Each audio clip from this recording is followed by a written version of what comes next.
Erosi merupakan proses pelepasan dan pemindahan massa batuan secara alamiah dari satu tempat ke tempat yang lain oleh suatu zat pengangkut. Dalam hal ini, zat pengangkut yang dimaksud adalah air. Gimana prosesnya terjadinya erosi? Kita punya kata kunci erosi yaitu pelepasan. Sehingga proses terjadinya erosi adalah terjadi pelepasan atau detachment, pengangkutan atau transportasi, dan pengendapan atau sedimentasi. Erosi dapat terjadi karena beberapa hal, seperti iklim, tanah, topografi, vegetasi, dan penggunaan lahan. Terdapat berbagai macam jenis-jenis erosi. Pada video kali ini, kami akan membahas 3 jenis erosi yang disebabkan oleh air. Yang pertama adalah erosi lembar atau sheet erosion.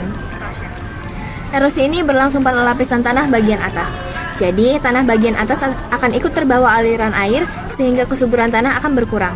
Jenis erosi ini ditandai dengan warna tanah yang pucat dan air yang keruh. Yang kedua, erosi alur atau real erosion. Erosi ini akan menghasilkan alur-alur relatif yang lurus di daerah belereng dan berkelok. Erosi ini terjadi pada saat air larian masuk ke cekungan permukaan tanah. Erosi alur terjadi oleh pengikisan yang diakibatkan aliran air permukaan terkumpul, lalu membentuk alur-alur dan terjadilah proses erosi di daerah alur-alur tersebut. Yang ketiga yaitu erosi parit atau gully erosion. Erosi ini merupakan kelanjutan dari erosi alur, terjadi di daerah kemiringan lereng yang tinggi, sehingga pada lereng akan terbentuk parit berbentuk V atau U. Erosi parit menjadi tahap erosi terakhir, yang memiliki ukuran lebih dalam dan lebar jika dibandingkan dengan erosi alur. Erosi ini umumnya dijumpai di kawasan dengan tingkat kemiringan tinggi serta vegetasinya sedikit. Adapun cara atau upaya pencegahan erosi diantaranya, yang pertama, upaya konservasi tanah yang terdiri atas beberapa langkah, yaitu dengan pengaturan kadar salinitas tanah, pengendalian terhadap pH tanah, serta pemilihan vegetasi yang dapat bertahan dalam segala kondisi sebagai penutup lahannya.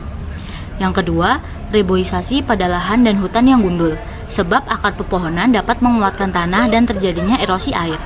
Yang ketiga, pelestarian DAS salah satu cara pencegahan erosi yang relatif memerlukan biaya yang tidak sedikit, sebab pelestarian DAS dengan pembuatan tembok batu yang dilapisi kerangka besi di sepanjang DAS. Yang keempat adalah contour tillage.